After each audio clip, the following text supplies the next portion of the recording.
Wacatorian. This is Waco PD on the beat.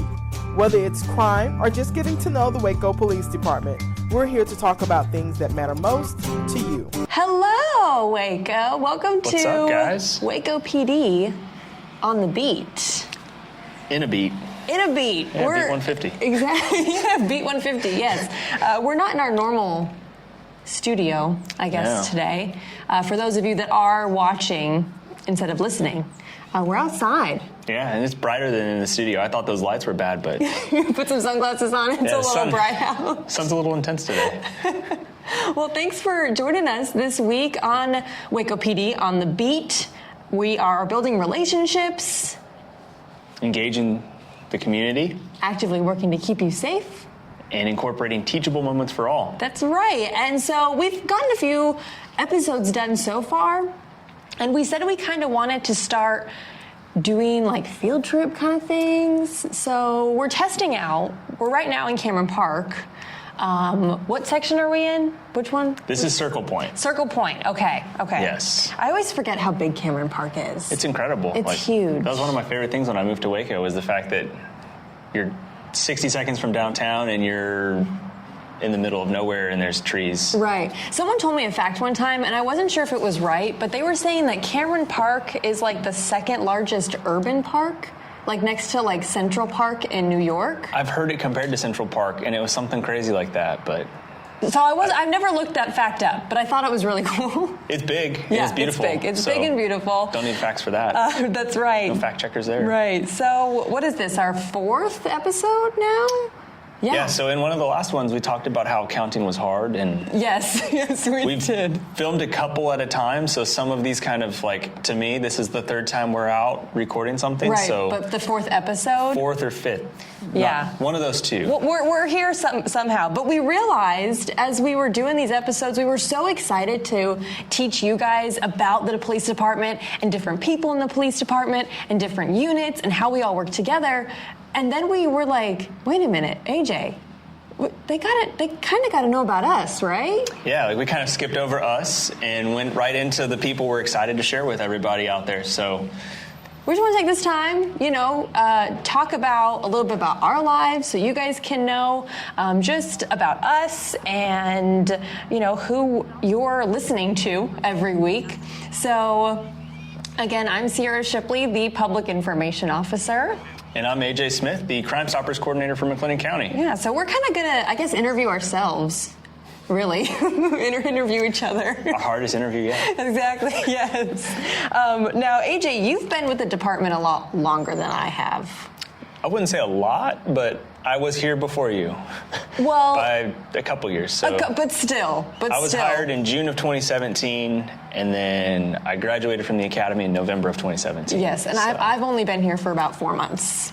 So a long time. That is a lot longer in comparison there. I would say, for people who, like, I feel like I'm the youngest. Like, I feel like I've been the last person to join the department. I don't know if anyone has joined on after.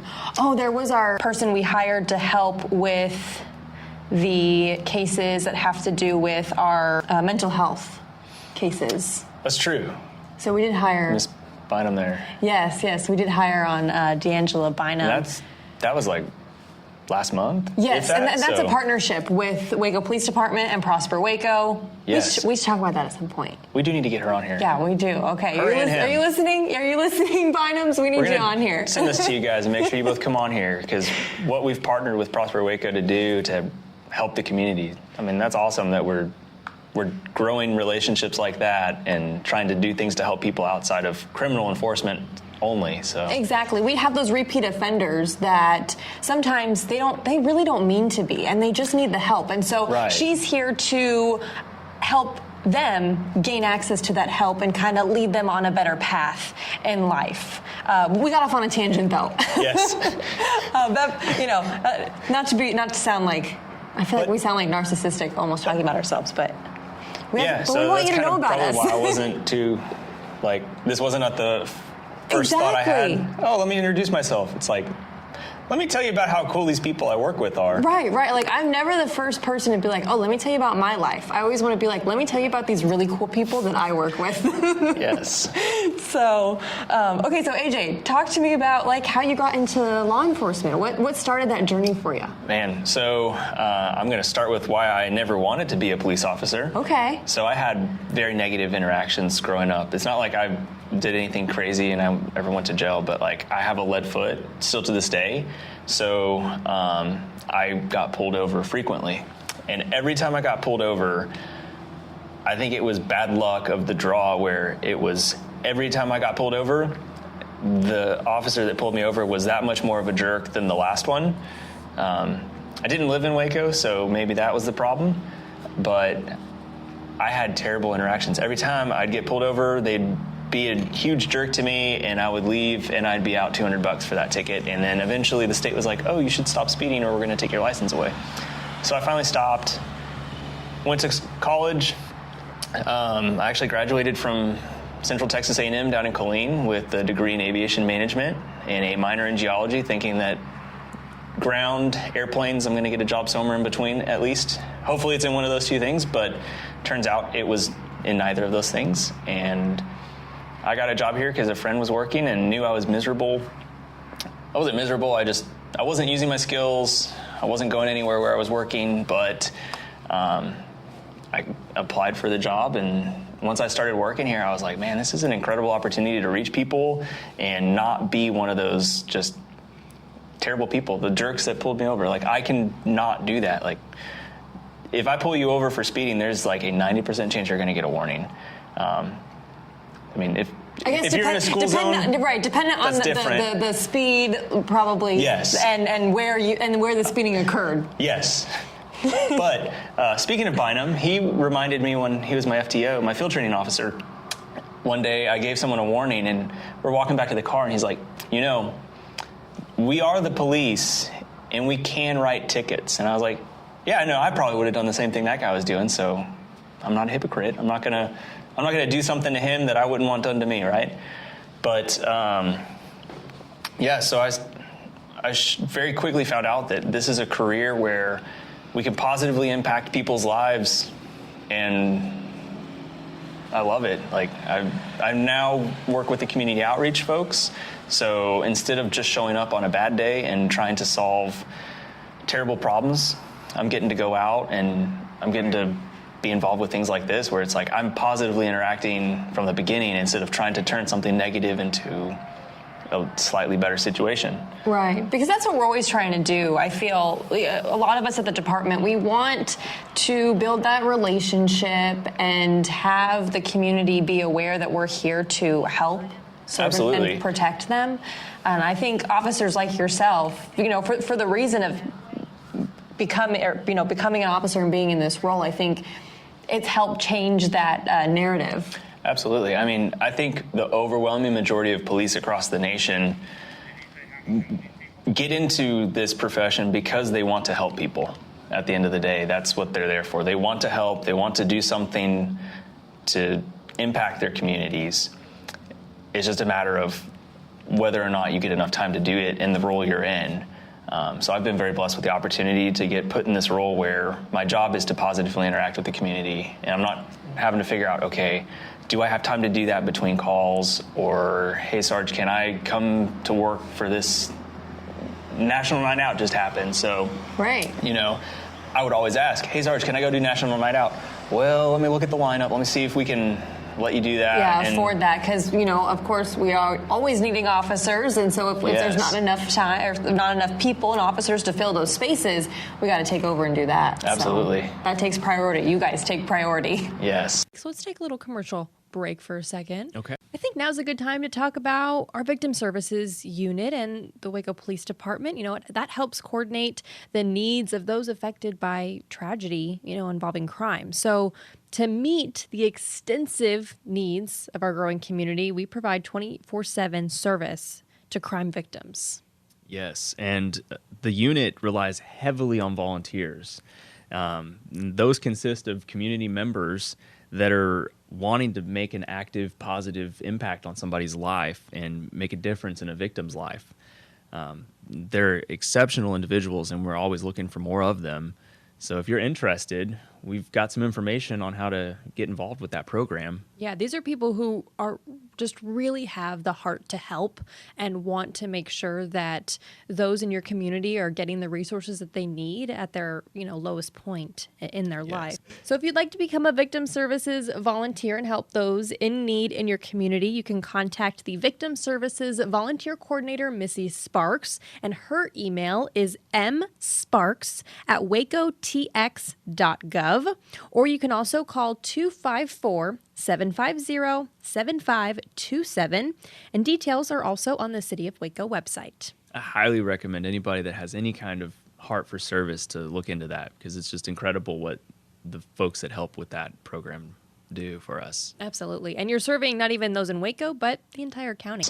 So, well, that's really cool. Now, you became an officer first, though, right? You didn't, because you're Crime Stoppers. Yes. Coordinator right now for McLennan County. So explain how you got to, I guess, this point. Like, what did you have to do to get here? So, went through the application process, and that's a whole nother podcast we could do. We could talk to our recruiting people, but getting hired probably took 3 to 6 months, somewhere in there. It seemed like 2 years because I was 3 hours away from here, so everything was so far removed from me that it was like I'm just constantly waiting for something to happen. But you take the civil service test, you take the physical agility test we've got now, wait a couple weeks, and then get your polygraph and your background checks, psychological checks, all those,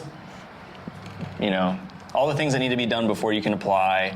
Then you have your interview, and they're talking to your references. They talk to your references.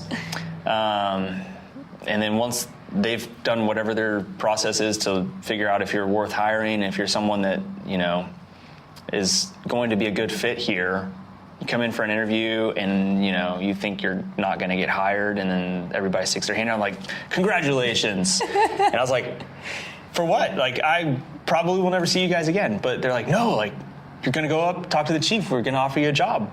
I'm like, really? After that interview? So that was a fun time. Every time you go, I feel like that's me too. Every time you get done with like an interview with a possible job, or you come out of it and you're like, well, that was absolutely horrible. I will not be getting the job. That was the worst interview I've ever done. I think that the police department did that on purpose too, though, just to kind of like mess with your head and psych you out. But then it was like, oh, congratulations, man. Everybody's patting me on the back like I've been here for 20 years. And it's like, what? So that was cool. And then shortly after that, I think about 2 weeks before the academy started learning general orders. And that took all of 2 weeks to get started on. And then, every time there was a break in training at the academy, that's what we did, is general orders.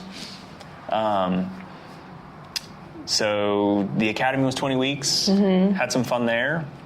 And then, another great thing about Waco is that after the academy, we have another, I think they've condensed it to like 3 or 4 months now, but they put you through more training to prepare you before you ever hit the streets, which, that's not something that's common, but it's something that's just incredible to have when you're actually going out and answering calls, to know what to expect to a certain degree. Right. So did that, and then started field training, and that's a 4-month process. You go through each of the shifts, get 1 month on each shift, and then go back to your first person, and they grade you for a month.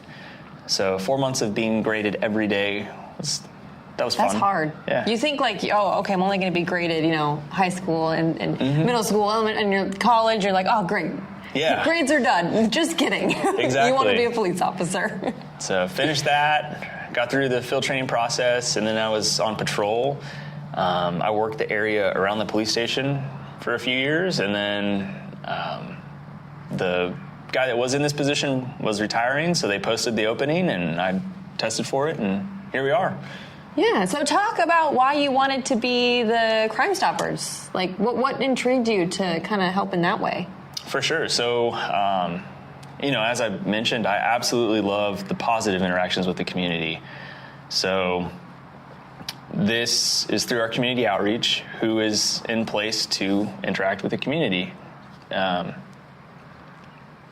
So yeah, that was a big draw. When that popped up, I was like, heck yeah, I want to do something that isn't just dealing with people in times of crisis. But I do miss it, so I have staffed a couple of times. I did it on Tuesday, or... Yeah, Tuesday night? Was it No, Tuesday? that was National Night Out. That I was did it last on Monday night. Monday night. Monday night, I decided to stay till almost 10 before I had to be back at work very early the next day, and then National Night Out. So this has been a long week for me, but I got my patrol fix. It's been a long week for all of us, Yes. and we're only halfway through. Barely, yeah. Yeah, and the month is just going to be all the same. October is just so crazy. October is an awesome month for community events. So Absolutely. National Night Out. We had coffee with the cop this morning. Red Ribbon Week? Red Ribbon Week is coming up too. That'll be next week. You guys go out to different schools, and it's kind of like a surprise fun day for them. They get a whole bunch of cool stuff. So I'm not going to ruin anything, but... I'm not going to talk about it. I will say really that cool. it's going to be an incredible thing for these kids to see what we're going to do for them. Yeah. And at their schools. So we call it the Red Ribbon Swarm because we swarm their schools. And it's going to be... I'm excited. That's awesome. I'm excited too because I don't want to ruin anything. Yeah, I'm excited to be on this side of things doing it. I'm usually on the other side.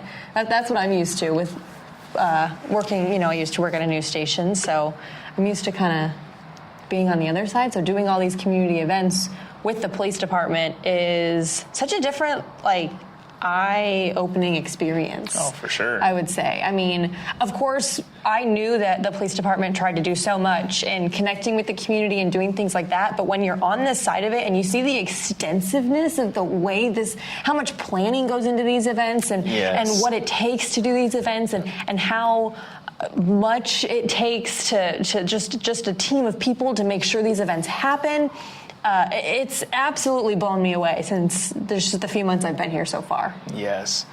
That is a big spider. Dear Lord, there's a spider. I can't. It's huge. That's got to stay in there. It came right to me. You liked what you were saying. For those of you who are... You're keeping this in? That's great. For those of you who are listening, there is a huge spider that just came out. The joys of trying to do this in the outdoors. We're good now. We are good. Officer A.J. Smith helped me and saved me. Thank you, officer. It was close. It was touch and go. Those of you that are just listening, I grabbed my radio in case we needed backup. Yes. Okay. Because that wouldn't have been embarrassing. Crisis averted. 521, I need backup at Cameron Park, Circle Point. It was a giant spider. That was terrifying. It came out of nowhere. Okay. All right. Back to... Spiders do serve an important purpose in the world, but... Yes, not right now. Still Not for this podcast. Not for this podcast. So I guess we can talk a little bit about... where I came from. Yeah. From Arizona, born and raised, went to school at Northern Arizona University in Flagstaff, and graduated in 2018. And so once I graduated, just applied to, because I graduated with a degree in journalism. So I worked at the local news station in Flagstaff, and I was a reporter and an anchor for them. And so when it was time to move on, applied all over the world and, well, all over the nation, I guess I should say, not all over the world, but all over the U.S. And it came down to Waco, Texas or Lansing, Michigan. That was not a hard decision. See, I like to tell people, because they're always like, what brought you to Waco? I was like, well, it was here, Lansing. And they go, okay, I get it. Michigan was pretty. I know some amazing people from Michigan. Michigan is great, too cold for me. Yeah, there's negative numbers on a regular basis. Can't do that. Absolutely can't do that. So we are here in Waco, Texas. And when I moved here, I heard the saying, and I love the saying, is that if you're not born in Texas, you're going to find a way to live here at some point in your life. Yeah. And I said, yep, I think that's about right. So, started working with KXXB, Channel 25, and I was a reporter for them for about 2.5 years, and then we got a new chief.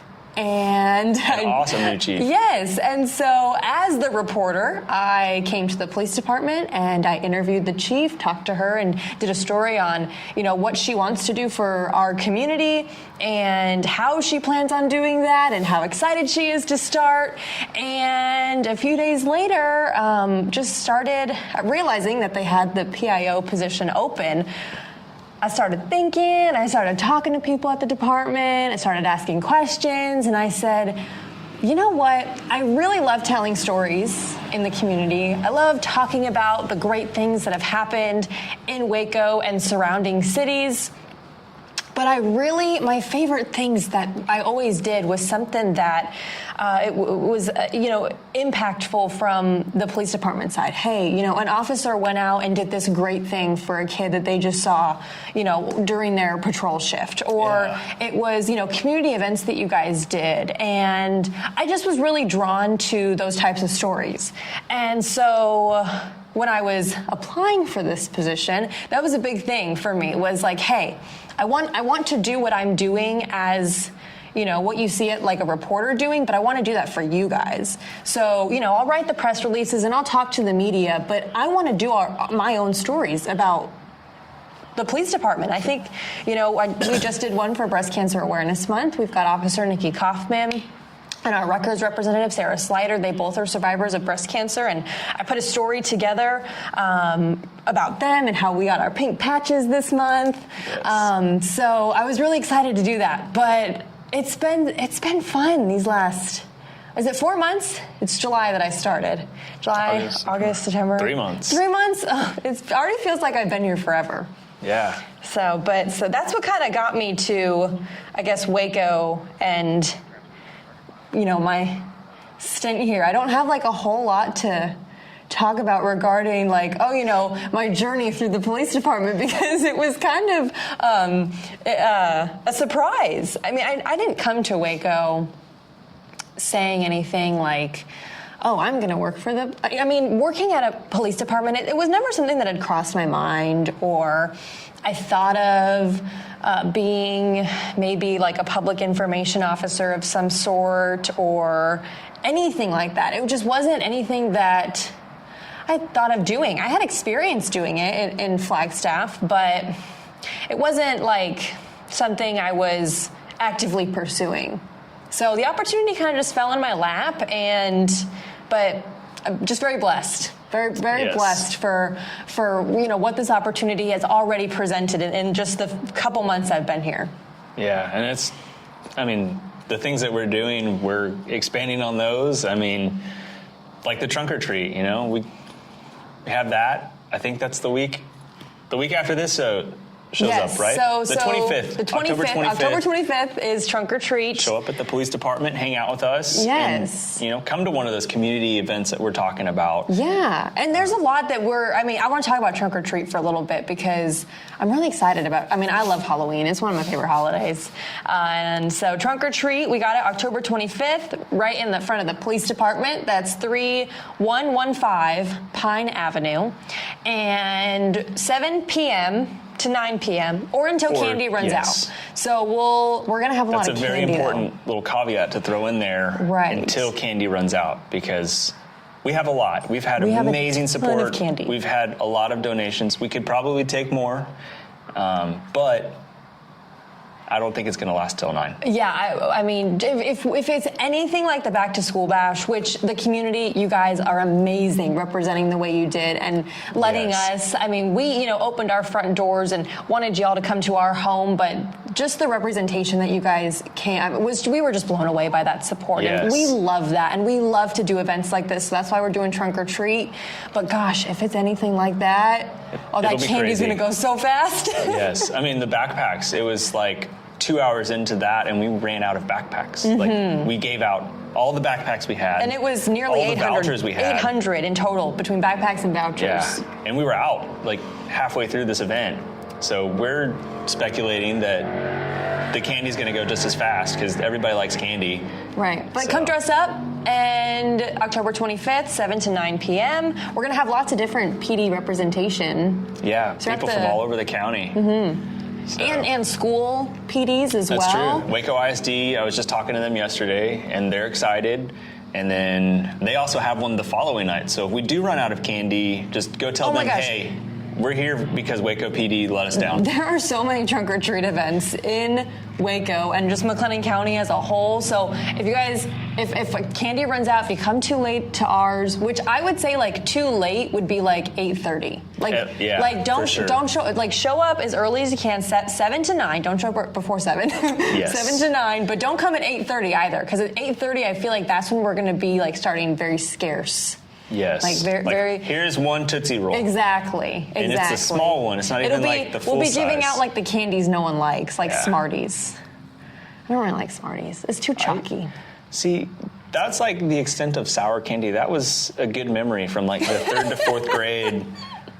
Every time I did something well in class, oh, here's a Smartie. So it made me. Because you're so smart. I was like a dog getting a treat. It's like the teacher had a clicker and was like, click, Smartie, click, Smartie. So it's like a good validation candy, you know. But other than that, not very good. Not my favorite. That's true. I wouldn't go purchase them for not myself. Not my favorite. So AJ, I mean, you tell me, what's been your favorite part working here at the PD?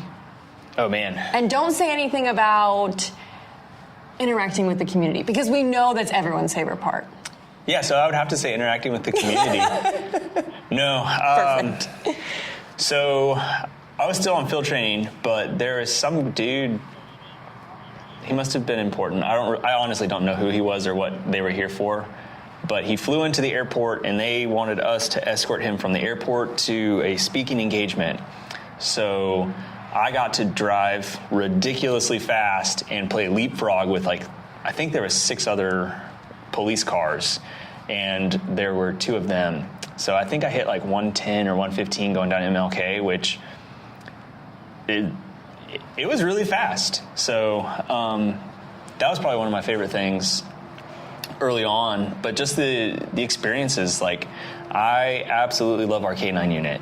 I love all 3 of our dogs, and the handlers are cool people too. If they're listening to this, I don't want them to get offended, but I love their dogs more. Usually, I think that's kind of like a general consensus. Usually people just like dogs more. That's true. People suck. Dogs, like if it's not a Chihuahua, it doesn't suck. And I can say that because we have a Chihuahua. Okay. And I was going to say. He hates people, and it just drives me insane. I'm like, dude, shut up. Like, he has food for you. Don't bark at him. Don't be mean. Yeah. It's a nice person. You know, our Aussie, he loves everybody because everybody could potentially give him a treat. The Chihuahua just doesn't care. He hates everyone. He's so bitter. But our canines are just incredible, and I get to decoy for them. So that means that I put on the suit, and they bite me, and I love it. It's just a game of hide and seek for the dogs, and to watch them work, it's just, it's an incredible opportunity to watch it, let alone be a part of it. I will say that Waco has very well-trained dogs, so that's even better for you guys. I've helped with another training where there were dogs from other agencies that I expected to be exactly like our canines, and they weren't. And so like when our dogs are told to release, they let go. These other dogs, I think they bit harder. I don't know if the language, there was a language barrier. Okay. But yeah, I think the dog stuff has definitely been and awesome. I've always, so there's like a desire, I guess, or a want. Like I want to go to one of the canine trainings. I haven't been to one yet. And I really want to get bit by the dog, but I don't want to get bit by the dog. I think you need to. Like I'm absolutely terrified. There's nothing to be scared of, especially if you're not doing anything wrong. Now, if you run from one of those dogs, don't run. Listen, I would not recommend that at all. I mean, that is like the silliest thing to me is when people try and run from our dogs, because I'm sorry, 4 legs are always going to beat out too. Yeah, and I don't know if you've taken a good look, especially at Andor. Like, I'm sure the other dogs have the same rippling muscles, but like Storm has a lot more fur. Like, great muscles. Yeah, if I was half as ripped as Andor, I'm just saying I'd be happy to go to the beach any day. What's your workout plan? What's your diet like? Yeah. Can I get on that? But like he just gets so excited and his muscles start tensing, and it's just like, oh my goodness. He is excited to play with that water bottle usually. Right. But, like they're so sweet. Like I have met them, and they're so sweet. But I mean, it is always work time for them. Yeah, but that's how well behaved they are. I mean, if he says bite, he does. If he says release, he does. He does, yeah. And it's just like that. I mean, Yeah. So I know like the suit would help. Like I would definitely wear the suit. Yes. If I would be bit by the dog. I would recommend the suit versus no suit. Yeah, I think so. For sure. But I still feel like my bones will crack in half. Mine haven't yet. I'm a tiny human. Our bones are the same though. It's just That's like the true. stuff around it Just that's around different. the bone Like, that's a little different. I'm gonna need some more muscle. I'll work on that, and then I'll see how I feel. yeah, honestly, that's the only thing that's ever hurt is when like the little fat part on the back of my arm got pinched in the suit. I was like, oh, I felt that one. Yeah, that's another thing is I'm pretty sure that suit weighs more than me already. It's awkward, but so I don't even know if I'd even be able to stand in it. Yeah, just sit in the corner. Just sit in the corner. They've had me hide in some weird spots. But any type of training, when I started, I was really excited because I was given opportunities to go out with our recruits and do training with them. That is cool. So that was really cool to see what that process is to get officers ready for the streets and even the types of encounters they may or may not come in contact with. It was really cool to see how the training works because it's an extensive training. Like people don't just apply to be a police officer and then they're on the streets, next month. Like you said, it was almost a year. Yeah, almost a year before you're actually by yourself, right? Yeah. So it's a long process. And while we're on that note, something that I've seen multiple times on Facebook in particular, there's this thing going around that's like how many hours a plumber needs to become a plumber versus how many hours a police officer needs to become a police officer. And I'm like, yeah, on paper, but in reality, like, there's so much more training that doesn't go into that number they're putting out there. So it's partially correct, but in reality, like, it is a year of time, and it doesn't stop there because we've got 2-year training cycles where there are required classes that everyone has to take in order to keep their license. And if they don't do that training, they lose their license. And if you don't have your license, you lose your job. So we're constantly training. Waco puts us through different training scenarios on a regular basis. COVID has impacted that, but we're working around it. And instead of doing, a defensive tactics, hands-on, in each other's face training, we've turned that into, we're doing firearms training now. So, they're adapting and overcoming to situations while still keeping us well-trained and ready to go. Right. And, Sierra's talking about how she got to tag along with our recruits to figure out and see hands-on first-person experience of what we do.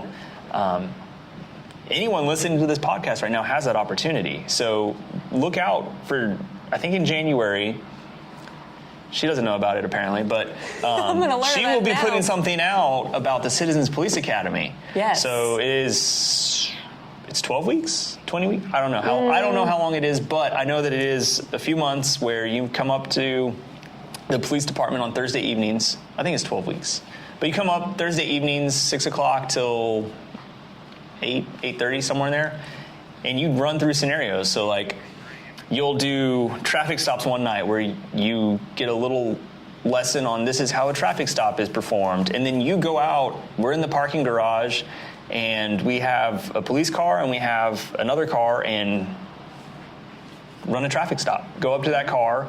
Our explorers are usually the role players, and it could be a very simple, here's the license, here's the insurance, and everybody goes about their way. But the other night, I think it was about 2 weeks ago, we were doing it, and one of the explorers decided to run off. And the person in the Citizen Police Academy, one of them was just like staring at us, and the other guy just took off running after him. So we try to make it as relatable and realistic as possible so that people get a true experience of what kind of training the officers go through. Right. And I think, too, it really opens from a civilian side because I am not a police officer. I may be a public information officer, but I don't carry a gun or a taser. I don't have a badge, and so I'm a civilian employee.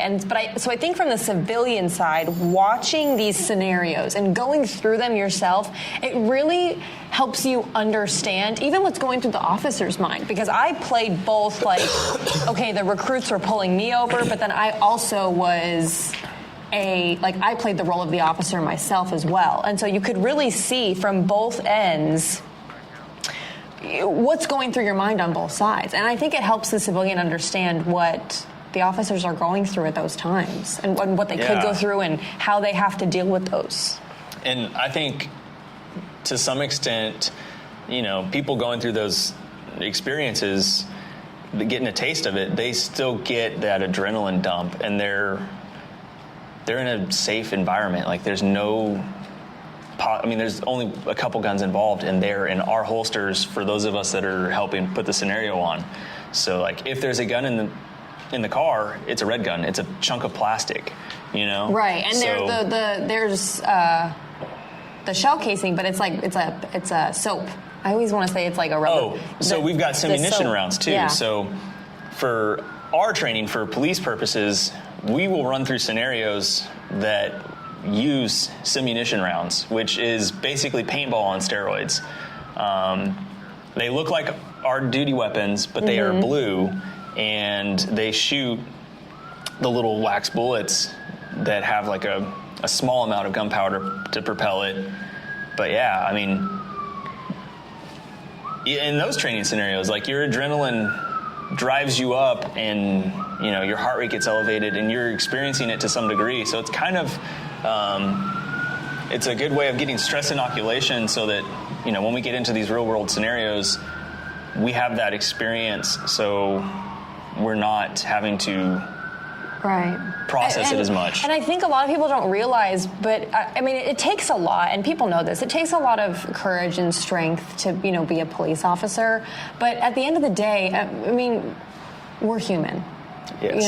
You guys aren't super men and super women, exempt from any sort of law yourself. Exactly. And so you guys are human. You are. Whatever's going through your mind during high tense situations is probably what's going through anyone's mind during a high tense situation, put in that same scenario, Yeah, for sure. I mean, we have to consider what the law is, what our policy is, and then on top of that, we have to deal with what's happening. So, we're constantly running through that OODA loop. That's a whole nother thing. But we're constantly processing what's happening, reacting to it, and then processing it. And on top of that, we have to take into consideration, like, are we acting within the law? Are we acting within policy? Are we doing what's right for this situation? Mm-hmm. Yeah. So, I mean, it's a lot. And I commend you guys for what these officers do every day. I mean, it's a lot. And it can take a toll on you guys, for sure. Yes. I want to take a pause right now, talk about the Take Me Home program. We've got a great program that I actually recently just learned about it. You did too, right? Yes. So the Take Me Home program is free service available to residents throughout McLennan County. This is something that is, for all the county. It's for adults and children who may have difficult communicating, and that's due to maybe a developmental or a cognitive disability. So what this Take Me Home program is you can register this adult or child in our system, and let's say this adult or child is lost and doesn't really know how to get back home or communicate that they need to get back home or are lost. So this program can, if they are in the program, officer encounters them, they get their name, tell our dispatch looks up this person, and it has all their information and how to get them home and back to a safe environment. Yes, and that's something that, I mean, it makes sense to have, and it's just awesome that we're able to do something to help people that need help. To get someone home safely and be able to, know how to interact with them, or whatever kind of notes are put in there. The big one is probably the emergency contact, to know, like, hey, we found your person. where do we need to take them so that they're safe, and how do we need to comfort them or take care of them. So yeah, so that application you guys can find on the City of Waco website, and that's waco-texas.com, or you can even just Google search Take Me Home Waco, and it'll pop up right in the Google search. Applications on the website. If you know someone who should enroll or would like to enroll yourself, this is just for any adult or child who may have difficulty communicating due to a developmental or cognitive disability. So that is just something we want to make sure you guys know about, because I think this is a great program that I had just recently learned about. And I mean, if I didn't know about it, and I work at the police department, right. I mean, who knows how many of you out there know about it? So that's just like texting 911. Did you know you could do that? I did know we could do that, but I've never done that myself. Same. And obviously don't experiment with that. That's true. Unless you're in an emergency. But I've always been curious about how that works. Yeah. So I think that's only within the last 2, maybe 3 years. But if you're in a situation. The scenario that comes to mind is if you're in a domestic violence type situation, or if you're somewhere where like you're hiding in the closet because someone is a threat to you, like you can text 911 and they can two-way dialogue with you and figure out what you need, where you're at, and all that kind of stuff. So if you're ever in a situation where you can't call 911, you can text them. And that was something I recently learned about, and I think it's just like this program where our dispatches, they're doing incredible things to help serve the community that doesn't really get talked about as much, I feel like. Right. Oh, absolutely. I think our dispatchers, I mean, of course, we know about those 911 telecommunicators. They're there. But I think you never really understand, the job until you're right there with them, or you're talking to them and asking them questions about it. So that's what this podcast is for. That's what we're here to do, talk about that stuff. Yeah, and we're talking about how the officers experience all this emotional stuff in connection with the calls that we work. Dispatchers experience that too, let's be honest, nobody calls 911 for a good reason. No. It's either something they shouldn't have called 911 about, that the dispatchers have to explain to a person that doesn't want to hear that, but it's the truth, or they're calling 911 because something tragic is happening, and that dispatcher can hear it. They are hearing the person going through that tragedy, and then the line disconnects because we show up.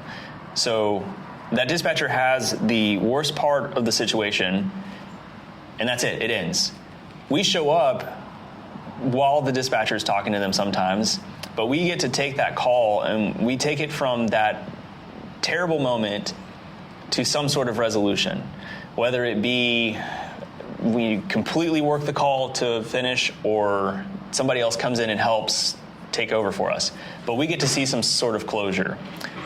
So those dispatchers don't get that closure, but they do experience that trauma. So yeah, I mean, heroes in themselves. They're civilian employees as well, so they don't have that officer title, but definitely the first to the fight. They are the first responder. Yeah, when it comes to situations that and you they guys didn't even need get us that recognition until like last year or the year before, right. Where they're now considered a first responder. So yeah, dispatchers, they've got a hard job, and something else that's really hard is gaining information on tips. And for our active investigations, that's something you have to handle with, tips coming in for Crime Stoppers. So there's so many investigations going on, and there's so much information that could be collected, and you guys have it all.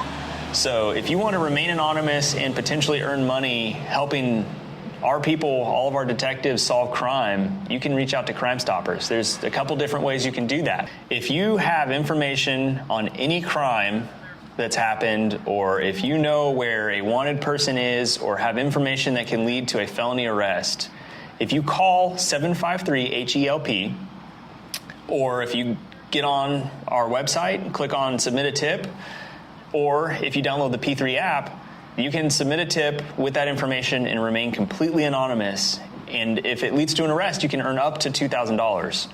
So, tip and ain't snitching, and report crime anonymously through Crime Stoppers.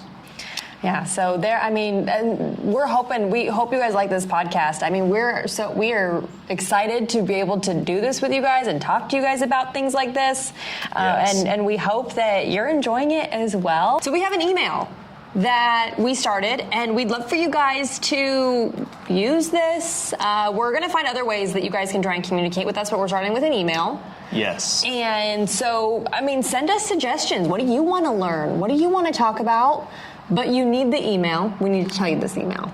Yes. And that email is... It's really easy. It is beat, BEAT, at wacotx.gov. Yes. So at wacotx.gov, all one word. Beat That's right. at wacotx.gov. So yeah, send us maybe requests, what you want to know, what's been sitting on your mind, questions you want to ask us or you want us to figure out, or if there's maybe a certain thing at the department you want to learn more about. Also, tell us what you like And so dislike. far. And dislike. Most importantly, because if it's terrible, we aren't going to know that unless you tell us. I mean, don't I'm going to keep thinking it's sunshine and roses, and people love watching me. We think people have been telling us that we've been doing really good, and we appreciate that feedback. But we also love the constructive criticism as well. Absolutely. We want to make this so it's fun for you guys to listen to, easy for you guys to listen to. We're available on all streaming platforms. We're on Facebook, YouTube, all that type of fun stuff. And so those you can find Waco Police Department pages on YouTube and Facebook. But everywhere else, as far as like audio mediums, you'll be searching Waco PD on the beat. All right, well, I think that wraps up episode 4 here. I think we did a good job, so far. But let us know. I think we're doing a good job so far. Yeah, and we're going to keep thinking that until you tell us otherwise. But we really do love doing these podcasts where I'm learning so much, you're learning so much. Hope you guys, you are AJ. Now those who are listening, when I say you, sometimes it's kind of hard. And then you, the viewer, you, the listener, are also learning a lot, we hope, as well. So thanks for joining us, and we'll hope to see you next time. Have a good one, Waco. Until next time on our next adventure. I'm Cierra Shipley, Public Information Officer. And I'm Officer A.J. Smith, the Crime Stoppers Coordinator. Waco PD on the beat. The heartbeat serving